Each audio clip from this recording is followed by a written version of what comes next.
እኔ አንደኛው ከምጸልየው ጸሎት መድኃኔዓለም ካለመኖር ወደ መኖር በማምጣት አመሰግናለሁ። ሁለተኛ አገልጋይ ስላረክኝ፣ ሶስተኛ ጴንጤ ስላላረክኝ አመሰግናለሁ። እንዴ አይጣል እኮ ነው። እውነት ለመናገር ወላጆች ጴንጤ ቢሆኑ ኖሮ እኮ ከስሬ ልቀር እችል ነበር።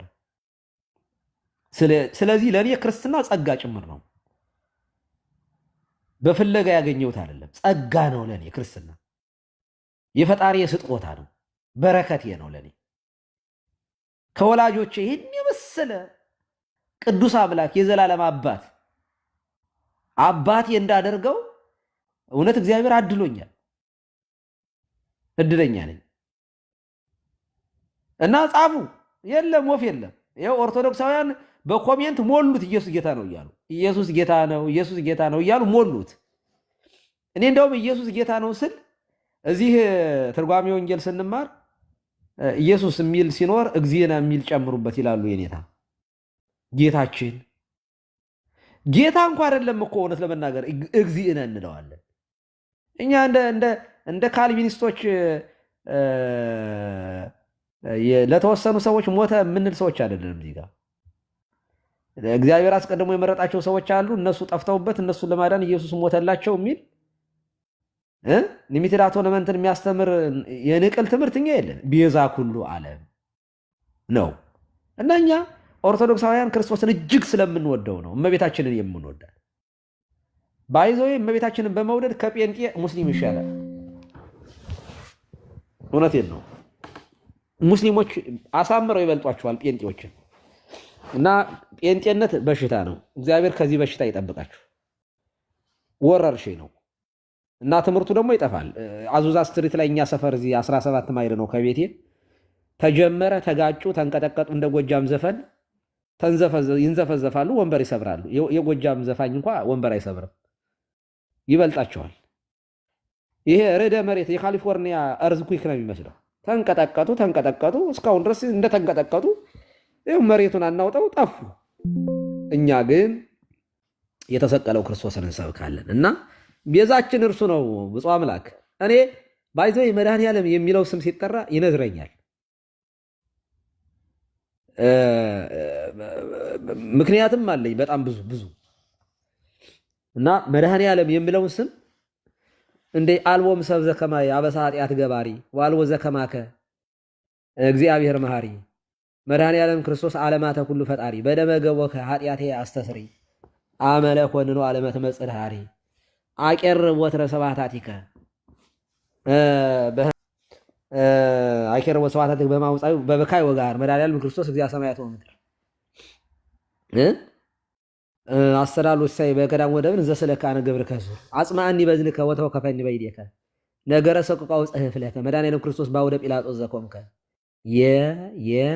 በእንቲአነ ምንድን ነበረ ባውሎ እንዛ ብላክ ታርግ ዘገወከ ነው በእንቲአነ የሚል ኦኬ መድኃኔዓለም ባውሎ ጲላጦስ ዘቆምከ እንዛ አምላክ ተረግዘገቦ ከሚል አለ እና ይሄ የመርገፉ ማለት የመልከ መድኃኔዓለም በነገራችን ላይ ይሄ ሙሉን ጸሎት ብትጸልዩት ጥሩ ነው። በጣም የመጨረሻው መርገፉን ሙሉን ከቻላችሁ ሰላም ለዝክረ ስምከ ዘይራከቡ ተፍጻሜተ መላእክተ ሰማይ ወምድር ለለመዱ ስብሐተ መድኃኔዓለም ተወከንታ አቅረብኩ ንስቲተ ማህሌተ ጸሎተ ዘሰታይ ከበእንቲአይ ከርቤ ዋሃ ሞተ በሞተ ዚአከ ከመቅተል ሞተ። አያችሁ እና ይችን ቤተክርስቲያን ደግሞ ለዚች ቤተክርስቲያን ለእናጥምጥ ለማስተማር አትሞክሩ። እውነቴን ነው። እና መድኃኔዓለም ቤዛችን ነው፣ ሁለንተናችን ነው፣ ህይወታችን ነው። ያለ ክርስቶስ ኢየሱስ ክርስቶስን የማይወድ ሰው ኢየሱስ ክርስቶስን ጌታ ነው የማይል ሰው እመቤታችንን ሊወድ አይችልም። ኢየሱስ ክርስቶስን የሚወዱ ሁሉ እመቤታችንን ይወዳሉ። ዛሷይ ኦርቶዶክሳውያን ትክክለኛ ኢየሱስን ስለምንወደው እናቱን እንወዳለን። እጅግ አድርገን ወደ ህይወት ክርስቶስን የወለደችልን ካልወለድንማ የሔዋንን ቋጠሮ የፈታችውን ይኩነኒ በከመት ይበለን ያለችን የወደቀው መልአክ ያመጣብን በሔዋን ምክንያት ጣጣ አምጥቶብን በእመቤታችን ምክንያት ህይወት ክርስቶስን እኮ ያ ሰማያዊ መልአክ ገብርኤል ያልወደቀው መልአክ እኮ መጥቶ ሲነግራት እኮ ኦሆ ባህሊት እኮ ናት። እና እመቤታችንን የማይወድ ሰው ኢየሱስ ክርስቶስን ልጇን ሊወድ አይችልም በታምር። እና እስኪ ኢየሱስ ጌታ ነው ብለው ኦርቶዶክሳውያን ኮሜንቱን እንደሞሉት ደግሞ ጴንጤዎቹ ቀጥሉና እመቤታችን ማርያም ብላችሁ ጻፉ እስኪ። የለም አይ እኛም እኮ እንወዳታለን ይልና አይ ዘላለማዊት ድንግል አይደለችም ይላል። በትምህርት ይክዳታል። ይወስዳትና ከነ ኤልሳቤጥ ጋር ያወዳደር። አረ ኤልሳቤጥን ያክል ክብር አይሰጧትም እነሱ። እና እንደዚያ ነው ብፁዕ አምላክ። አመሰግናለሁኝ። ብዙ ብቻዬን አወራሁኝ። ጨምሩ። እድሜ ይስጥልን ቀሲስ፣ እድሜ ይስጥልን፣ ቃለ ሕይወት ያሰማልን። እውነት ደስ ብሎኛል። እውነት ከልቤ ነው ደስ ያለኝ። ይስሐቅ ይቅደም መሰል የምለው ነገር አለ። ይስሐቅ ይቅደም መሰል። እሺ፣ ከየት ነው? ከየት ቤተ እምነት ነው ይስሐቅ? ይፍቱን ይባርኩን ቀሲስ አባታችን። እግዚአብሔር ይፍታ፣ እግዚአብሔር ይባርክ። እንዴት ነህ? ጥያቄ? እግዚአብሔር ይመስገን። እንዴት ጥያቄ እንኳን ለብፁዕ አምላክ ነበረ፣ ምናልባት ከተቀበለኝ።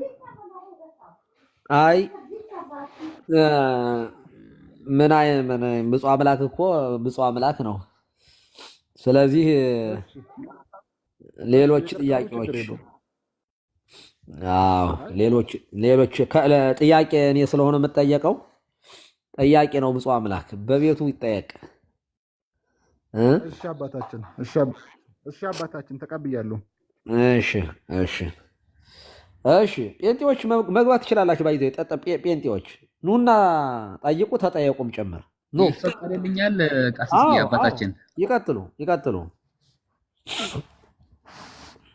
ቃለ ሕይወት ይቀጥሉ። እሺ ቃለ ሕይወት ያሰማልን፣ ክብሩ እግዚአብሔር ያክብርልን። በጣም ደስ የሚል ትምህርት ነው ያስተማሩንና በእውነት እጅግ በጣም ደስ ይላል። ከስርም ያለን ወንድሞችና እህቶች አሁን እስካሁን ድረስ የሚነገሩትን ወይ ደግሞ የተማርናቸውን ትምህርቶች ልብ ብለን ብናዳምጠው ከዚህ የበለጠ ምንም የሚያስፈልግ ነገር አለ ብዬ እንኳን አላምንም። ነገር ግን እሳቸው ምንም እንኳን ቢያስተምሩን ሃይማኖት ነውና ሃይማኖትን ለመመስከር ያህል ጥቂት አንድ ሁለት ሀሳቦችን እንደው ብናገር በጣም ደስ ይለኛል። ምክንያቱም የተነሳው ሀሳብ ኮርኳሪም እንደመሆኑ መጠን ማለት ነው።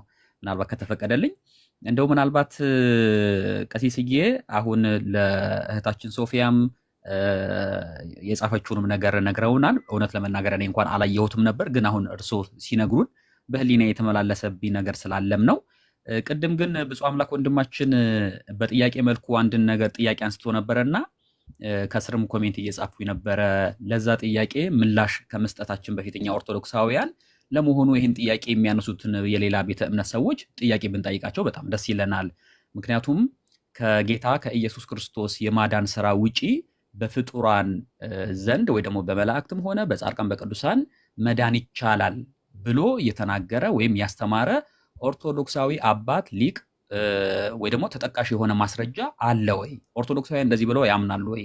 ወይስ የራሳችሁን ግምት ነው ወይ እያነገራችሁን ያላችሁት ብሎ ሊጠየቁ ይገባል። ምክንያቱም ይሄ በምድር ላይ የሌለ በሐሳብ ዓለም ብቻ በራሳቸው የፈጠሩት የምናብ ሐሳብ እንጂ መሬት ላይ የወረደ እንዲህ የሚል አስተምህሮ በእኛ ዘንድ የለም። ነገረ ድህነትና ነገረ ቅዱሳን ራሱን ችሎ የሚሰጥ ትምህርት እንደሆነ ቅድም አባታችንም አንስተውታል ብዬ ስለማመን ነው ማለት ነው። ስለዚህ በመጀመሪያ እንዲህ ብሎ የሚያምን ኦርቶዶክሳዊ አለ ወይ ብሎ ሲያስተማረ አባት አስተማሪ ሊቅ አለ ወይ የሚለው ነገር ሊጠየቅ ይገባል።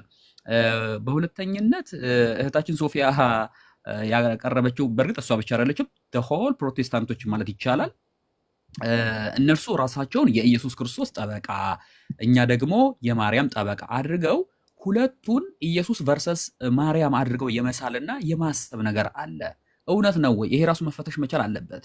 እነርሱ ለወንጌል ጥብቅና የቆሙ እኛ ደግሞ ለአዋልድ፣ ለገድላት፣ ለድርሳናት፣ ለተአምራት መጽሐፍ ጥብቅና የቆምን እነሱ ለኢየሱስ ጥብቅና የቆሙ እኛ ደግሞ ኢየሱስን ትተን ወንጌልን ትተን ማርያምን ያጠበቅን አድርገው የመሳል ከዛ ይሄ ምንድነው ይሄ ስትሮማን ፋላሲ የሚባል ነገር አለ አይደለ? ልክ በፍልስፍናው ትምህርት መሰረት የሐሰት ግንብ ይገነቡና ያንን እነሱ የሰሩትን የሐሰት ግንብ ራሳቸው ሰርተው ራሳቸው ያፈርሱትና እውነት እንዳደረጉ ወይ ደግሞ እንዳሸነፉ እንደረቱ የማስመሰል ነገር አለ። ይሄ ደግሞ አይኔን ግንባር ያድርገው የሚል አይነት አካሄድ ነው። ስለዚህ ስህተት ነው።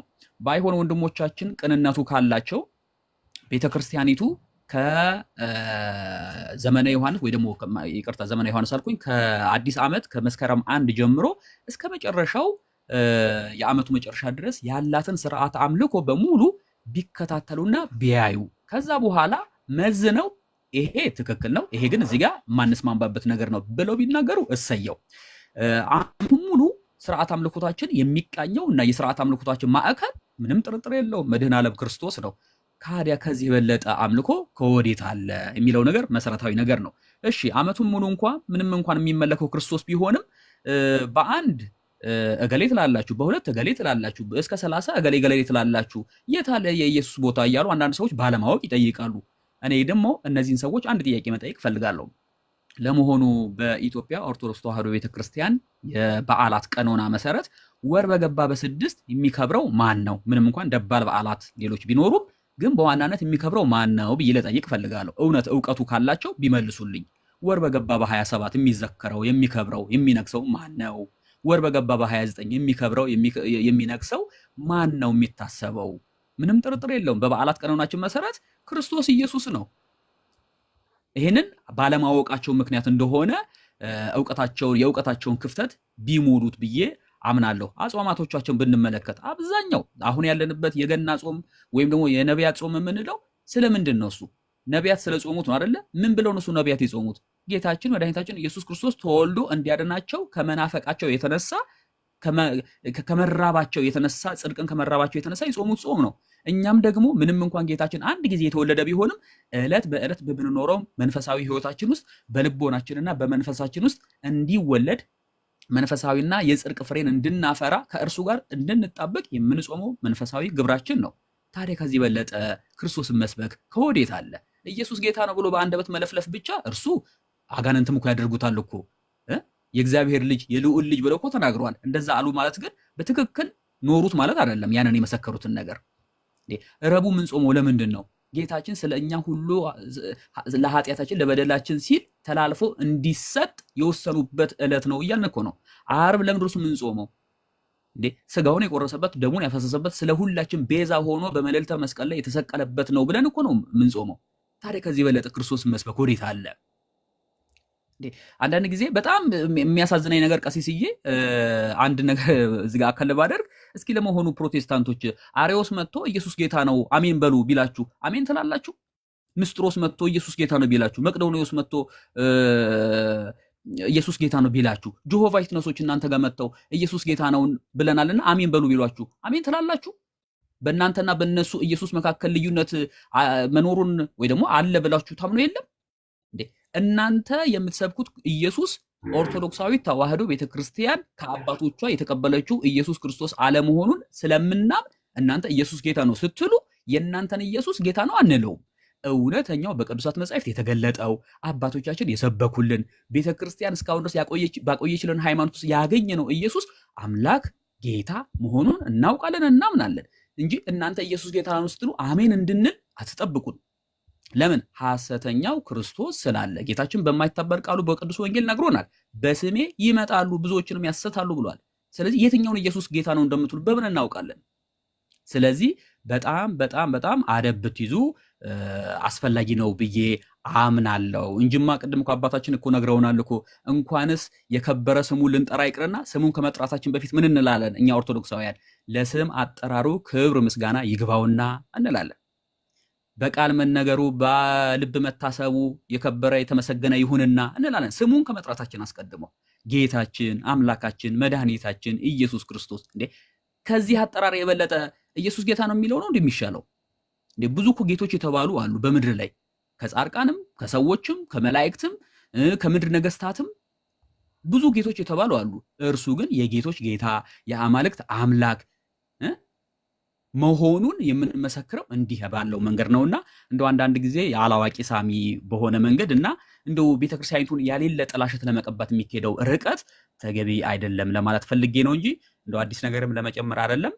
አባታችን ጥሩ አድርገው አስተምረውናል። በድጋሚ ቃለ ሕይወት ያሰማልን፣ ክብር ይስጥልን፣ ክብር ያድልልን። አባታችን ካጠፋሁ ያርሙኝ።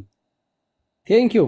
ግሩም ነው፣ በጣም ግሩም ነው። ሰዎችም ስለገቡ እነሱን እቀበላለሁኝ። ግን እዚህ ጋር ቀደም በዓላቶቹን ወንድማችን ስትዘረዝር አንዳንዶቹ ይገርማቸዋል። ከ1 እስከ 30 ቀናቱን የሞሉት ቅዱሳን የሚሏቸው ናቸው ብለው መቁጠር ይጀምራሉ። ይኸው በ6 ነበረ፣ እሱንም አርሴማ ወስደዋለች። ባይዘዊ እኔ በአንድ በኩል አልፈርድባቸውም። እንዲህ ብሎ የሚያስብም እኮ ኦርቶዶክሳዊ ይኖራል እኮ ቆጥሮ። እስኪ መድኃኔዓለም ስንት ቀን ያለው? እመቤታችን ስንት ቀን አላት? እንደው ሚካኤል እንደው ሌሎቹ ብሎ የሚያስብ ሰው እኮ ይኖራል። ባይዘይ አንድ ነገር ማወቅ ያለባቸው ኦርቶዶክሳውያን ከ1 እስከ 30 ባሉት ቀናት ውስጥ የሚመለከው አንድ አምላክ እሱ ብቻ ነው። በአንድ ልደታ ቀኑ በልደታ ስም ቢሰየምም በልደታ ግን ቀን የሚመለከው ግን ስቡሕ ወቅዱስ የሚባለው ግን አንዱ እግዚአብሔር ነው። በየትኛውም ቅዱስ መታሰቢያ ስሙ የሚጠራበት ዕለት ይሁን ማንኛውም ቅዱስ በዕለቱ ሊመለክ አይችልም። በነገራችን ላይ የግብፅ ቤተክርስቲያን ከኛ በተለየ እንደውም ግብጾቹ እንደውም በቅዱሳን ስም ነው የሚያደርጉት። አጠቃላይ አብያተ ክርስቲያናት ሲሰይሙ ለምንድን ነው? ሰማዕታትን ያበረታታሉ። ለቅድስና ሰዎቹ እንዲፋጠኑ፣ ለመልካም ስራ ክርስቲያኖቹ እንዲተጉ ለማስተማር ነው እንጂ ማን ነው የሚከብረው? ሲጀመር መንክር እግዚአብሔር በላይ ለቅዱሳን ይሁን። እግዚአብሔር በቅዱሳኑ ላይ ድንቅ ነው። ቅዳሴያችን ሥራየ ቄሱን የሚወክለው ኢየሱስ ክርስቶስ ነው። ሊቀ ካህናት ዘላይ ለኩሉ የሁሉ አለቃ የሆነው ኢየሱስ ክርስቶስ ነው። ኑዛዜያችን ኢየሱስ ክርስቶስ ሊቀ ካህናት ሠራየ ኃጢአት ወደ ምሳ ሲያበሳ ወተወካፌ ንስሐ ነው የምንለው። ክህነታችን፣ ስልጣናችን፣ ቀርነ መድኃኒታችን ኢየሱስ ክርስቶስ ነው። የምናስረውም የምንፈታውም በሱ ስም ነው። ኃይላችን እርሱ ነው። ሞገሳችን እርሱ ነው። ብርሃን ዘሰደዶ ለጽልመት አለ ቅዱስ ዮሐንስ በቅዳሴው ላይ ወማይቶ ዛብሮ ለኩሉ ዓለም፣ ጨለማን ያሳደደው ብርሃን፣ ዓለሙን ያበራው ፋና ውእቱ ኢየሱስ ክርስቶስ። ኢየሱስ ክርስቶስ ነው። መሰረት ዘያንቀለቅል ወንድቅ ዘይትነሰት ውእቱ ኢየሱስ ክርስቶስ። አሮስ ሰናይ ወጾር ቀሊል ውእቱ ኢየሱስ ክርስቶስ። ስለዚህ በየትኛውም ቤተ ክርስቲያን የክርስቶስ ሥጋና ደም ብቻ ይፈተታል። በየትኛውም ቦታ በየትኛውም ቤተ ክርስቲያን አምልኮ ለእርሱ ብቻ።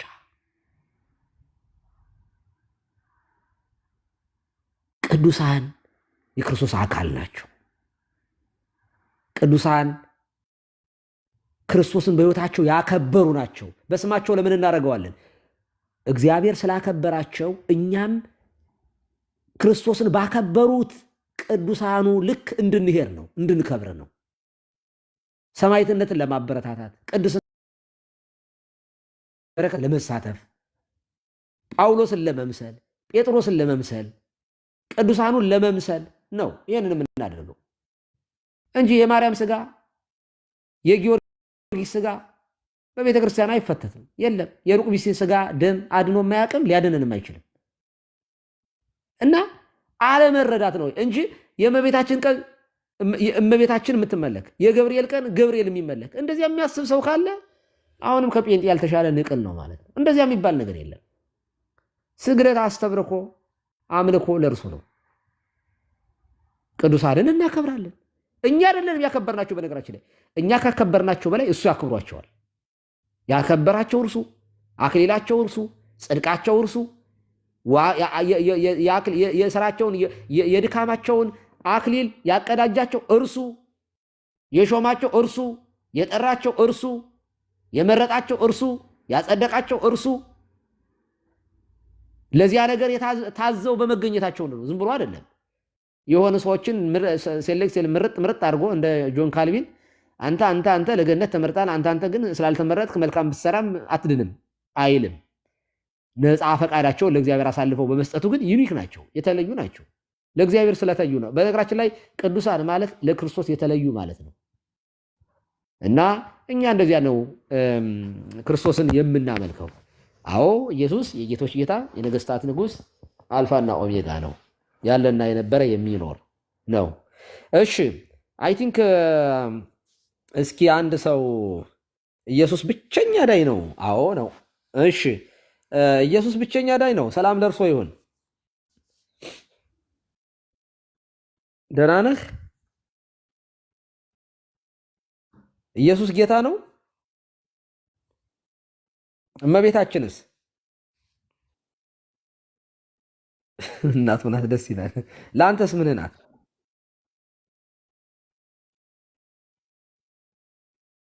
አንተ ጎበዝ ነህ። መቼ ነው ከኦርቶዶክስ የወጣው? ሊሆንም ይችላል። ጀስት ግን አሁን ለጥያቄ ነበር የገባሁት እኮ። አይ ለጠይቀ መጀመሪያ። በነገራችን ላይ ስዕል ትቀበላለህ? እሺ ስዕል አድኖ አስፈላጊ ነው ብለህ ታምናለህ? ስዕል ያድናል እንዴ? እኮ እየጠየቅኩ ነው። ስዕል አድኖ ማለት ስዕል አድኖ ስትለኝ ስዕል ነው። ስዕል አድኖ ስትለኝ ችግር የለውም። ያድን ስዕል አለ እኮ ስዕል አድኖ ማለት እንደዚያ ማለት ነው። በነገራችን ላይ እንደዛ ማለት ነው ሳይሆን ከምን የመጣ ስዕል አድኖ ሳይሆን ክርስቶስ እንደሚያድን ነው የሚናገረው መጽሐፍ ቅዱስ ላይ የተነገረው እንደዛ ነው። ቆይማ ግድ የለም። ስለ መጽሐፍ ቅዱስ ልጠይቅህ አይደል? እቆያለሁ፣ ችግር የለም እቆያለሁ። መውጫ ይስጥህ። መጽሐፍ ቅዱስማ ከቻልክ ችግር የለውም። ስዕል ይፈቀዳል በእናንተ ቤተክርስቲያን? አይልማ መጽሐፍ ቅዱስ ላይ አይልም። ስዕል አምልኩ ወይ ለስዕል ስገዱ አይልም። ስዕል አያስፈልግም አይደል? ስዕል አያስፈልግም። ፕሮፋይል ላይ ያደረግከው ስዕል የማን ነው? አዲስ ኪዳኑ የኢየሱስ ክርስቶስ የተሰቀለበት አይደለ መስቀሉ። እና ስዕሉን አይታይም ስዕሉ? እሱ ደግሞ ከብሉይ ኪዳን የነበረው ከታች ያለው የታቦተ ጽዮን። ኢየሱስ ክርስቶስ በብሉይ ኪዳን ተሰቅሎ ነበር? በብሉይ ኪዳን አልተሰቀለም፣ በአዲስ ኪዳን ነው። እሱ ከተሰቀለ በኋላ አይደለ አዲስ ኪዳን ይመጣልና አዲስ ስዕሉን ለምን ተጠቀምከው ነው ጥያቄ እኮ። እንዴት አልተጠቀመውም? መስቀል አይደል የተጠቀምኩት እኮ። ስዕል አያስፈልግም አላልክም እንዴ ቅድም? ግን አልሰግድማ። እኔ አሁን ስዕሉን ባደርገው አልሰግድም። ቆይ ስግደት እሺ፣ ግድ የለም። እዚያ መድረስማ መባረክ ነው። ስዕል ግን አያስፈልግም ብለህ ነበር። አስፈላጊ አይደለም፣ ትክክል አይደለም። ለስዕል አያስፈልግም ሳይሆን ለስዕል አልሰግድም ነው እያልኩ ያለሁት። እኔ ለስዕል ትሰግዳለህ ብያለሁኝ? ጠየቅኩህ እንደዚያ ብዬ። ሌላ ምንም እኮ ጥያቄ የለውም። ታዲያ ስዕል አያስፈልግም ያስፈልጋል ካልከኝ ለስዕል አይሰገድም። ስዕል ያስፈልጋል። ኧረ ተው፣ በቀለም የሞት ተው። አሁን ይኸውልህ የእሱን ፕሮፋይል አድርገህ ስለመጣህ ነው። ይዘህ ይኸውልህ አሁን እሱን አይደለሁም እኔ። ችግር የለውም። ችግር የለም። ስዕል አያስፈልግም አልከኝ። ስዕል ያስፈልጋል አያስፈልግም ስልህ እኔ ወደ ጥያቄ ልግባ። ምንም ችግር የለውም። ቆይ ችግር የለውም። ወደ ጥያቄ ልግባ። አሁን ጥያቄን እያስጠፋኝ ነው።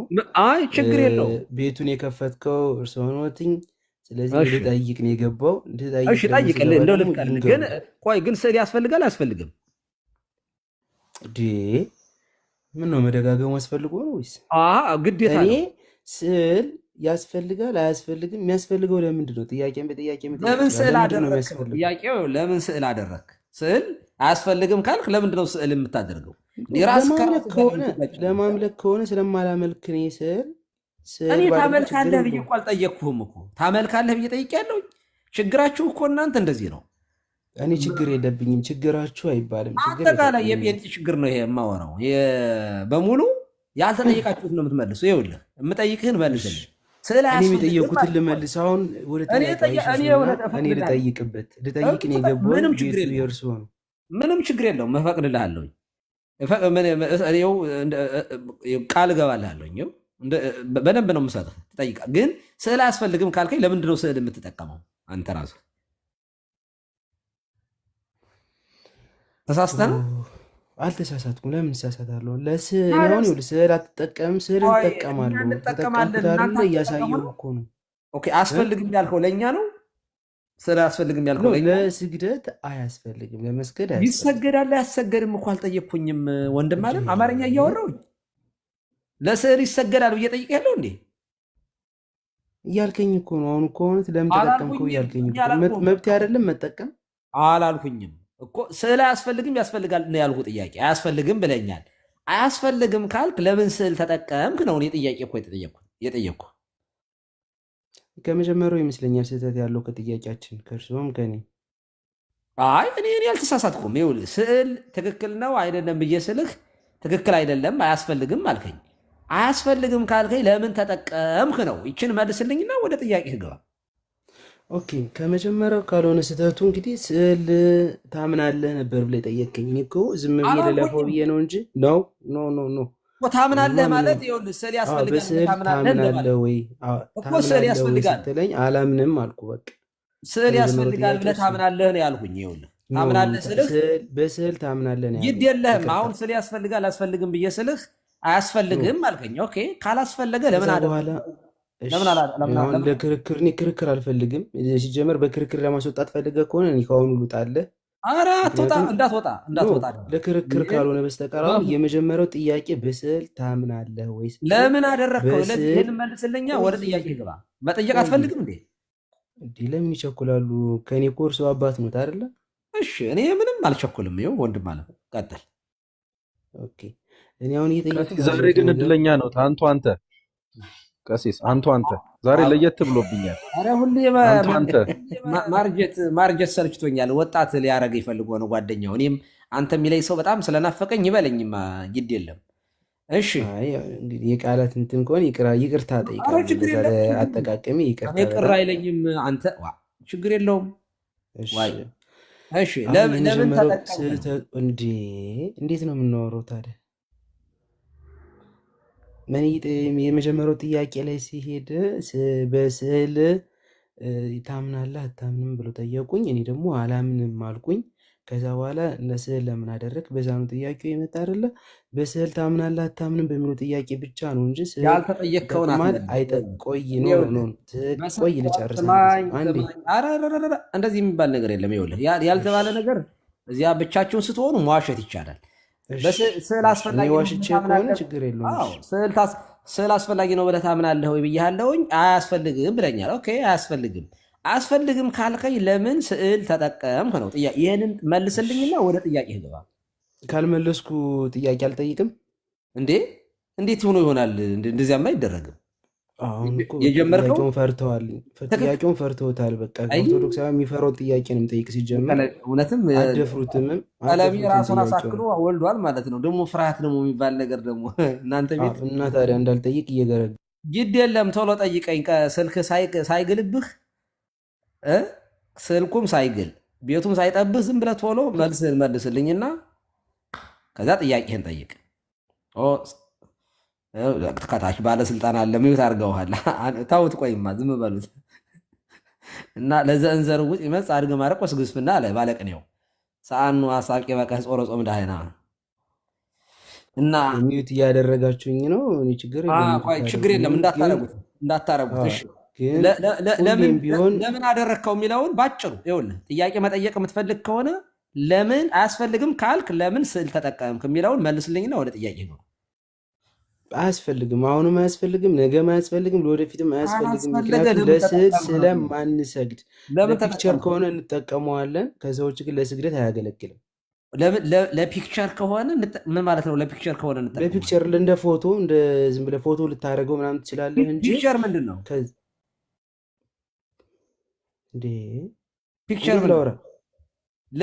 ለፒክቸር ከሆነ እንጠቀመዋለን። ምስል ነው፣ ምስል አለ አይደል? ፎቶ ዝም ብሎ ሚሳል በሰው እጅ የሚሳል ምስል ነው። ሌላ የተለየ ነገር የለውም። እንዴ ጥያቄ ያልገባህም እንዴ? ስዕል አያስፈልግም አልከኝ። ኦኬ ካላስፈለገ በጣም ግልጽ አማርኛ እኮ ነው የማወራው። በእውነቱ እኔ ሌላ ቋንቋ አልችልም ታውቃለህ። ስለዚህ የአፌ መፍቻም አማርኛ ስለሆነ ነው። በነገራችን ላይ እኔም አማርኛ ነው የምችል። በቃ አሁን ለምን ስዕል አያስፈልግም ካልክ ለምንድን ነው ስዕል የተጠቀምከው? የመድኃኒዓለምን ስዕለ ስቅለቱን ለምን አደረግከው ነው። ይህንን መመለስ እንዴት ይከብዳል ወዳጅ? ለፒክቸር ለፎቶ ክርስቲያን ብዬ እንደ ክርስቲያን ለፒክቸር ለፎቶ ተጠቀምኩት። ለፒክቸር ለፎቶ ተጠቀምኩት። ለፎቶ ማለት ግን አልሰግድም። ለፎቶ ተጠቀምኩት ማለት አማርኛው አልገባኝም። አብራሩልኝ የገባችሁ ሰዎች። ጥያቄ እንደዚህ ከፈሩልኝ እግዚአብሔር ስጦት። እንደዚህ እሺ ነው ጠይቀኝ፣ እንደዚህ በቃ ጥያቄ ጠይቀኝ። መመለስ በጣም ነው የሚፈሩ ከሆነ ማለት ጠይቅ ጠይቅ። እሺ ጠይቅ፣ በቃ ጠይቅ አሁንም እኔ ህዝቡም እንዲያውቀው ጠይቅ ጠይቅ ጠይቅ። ኦርቶዶክሳውያንም ጠቅላላ እንዲያውቀው የሚያስፈልግ ጥያቄ እዚህ ጋር ጠይቃለሁኝ፣ እጠይቆታለሁ። ይቅርታውንም ለቃላት አጠቃቀሜ። ይህም መልስ ግን በደንብ አድርገው አብራርተው እኛም መስማት እንፈልጋለን፣ የእርስዎን አረዳድ ማለት ነው። እሺ ሁሉም ሰው ይስማ። መጽሐፍ ቅዱስ ከብሉይ ኪዳን ተሰምቶ የማይታወቅ ጥያቄ የሚሆነው እርግጠኛ ነኝ። ተሰምቶ የማይታወቅ ሳይሆን ተሰምቶ ይታወቅ ይችላል። አለባብሳችሁ ስለምታልፉት ነው። አሁን ግን ፊት ለፊት 286 ሰው አለ። ከእነሱ ፊት ነው የምጠይቀዎት። በብሉይ ኪዳንም በአዲስ ኪዳንም አራቱ ነቢያት በብሉይ ኪዳን የተናገሩት ስለ ኢየሱስ ክርስቶስ መምጣት ነው። በአዲስ ኪዳንም የተነገረው ስለ ኢየሱስ ክርስቶስ እንድንሰብክ በሱ ዘንድ ወደ አብ እንድንቀርብ ነው። ይሄ ሁሉ ወንጌል የተነገረው። ስለዚህ ከመጽሐፍ ቅዱስ ላይ ስለ ኢየሱስ ክርስቶስ ከተናገረ የእመቤታችን ቅድስት ድንግል ማርያም አማላጅ ናት ብላችሁ የምትናገሩት ከየት የመጣ ነው? እሺ በጣም ጥሩ። አንደኛው ጥያቄ ነው። ሁለቱንም አያይዘው ይመልሱልኝ። 297 ሰው አለ። ለህዝቡ ሊደርስልኝ የምፈልገው ነገር ነው። ሁለተኛ ጥያቄ አለኝ። ሁለት ጥያቄ ነው ያለኝ እኮ ትጠይቃለህ። ቆይ ይሄን ልመልስልህ። አንደኛ ጥያቄ ይመልሱልኝ። ደግሜ የሚሉት አላነሳም። አያይዘው ይመልሱልኝ። አንደኛው ጥያቄ ይሄ ነው። ሚውት ላደርግ ነው ካልሆነ ጥያቄህን ልመልስና ቀጥለህ ትጠይቃለህ አልኩህ። እንዴ አድምጥ እንጂ። ኧረ በስመ አብ መንፈሱን ጭምር ነው የለቀቀብህ ሰውየው። እሺ አንደኛ ጥያቄው ላይ ያልገባኝ ጥያቄ ስላለ አብራራለኝ። አራቱ ነቢያት የተናገሩት ስለ ኢየሱስ ክርስቶስ ነው ብለኛል። ነቢያት ስንት ናቸው? አራቱ ነቢያት እነማን ናቸው? አራቱ ነቢያት በብሉይ ኪዳን የነበሩትኝ አራቱ ነቢያት ማለት ነው። አራቱም ነቢዩ ኢሳያስ፣ ነቢዩ ኤርምያስ፣ ነቢዩ ሕዝቅኤል፣ ነቢዩ ዳንኤል የተናገሩትኝ ከዚህ በፊት በብሉይ ኪዳን የተናገሩት ነቢያቶች ናቸው። በደንብ አድርጎ ማንበብ ይቻላል፣ ማንኛውም ሰው ገብቶ። አራቱ ወንጌላዊ ደግሞ ክርስቶስ ከምድር ላይ ከመጣ በኋላ ቅዱስ ማርቆስ ቆይ በቀለም የሞት ቆይ ጠብቀኝማ። አሁን አራቱ ነቢያት በብሉይ ኪዳን የነበሩ አራቱ ነቢያት ብለኛል እና በብሉይ ኪዳን የነበሩት አራቱ ብቻ ነቢያት ናቸው ማለት ነው? አራት ናቸው ነቢያት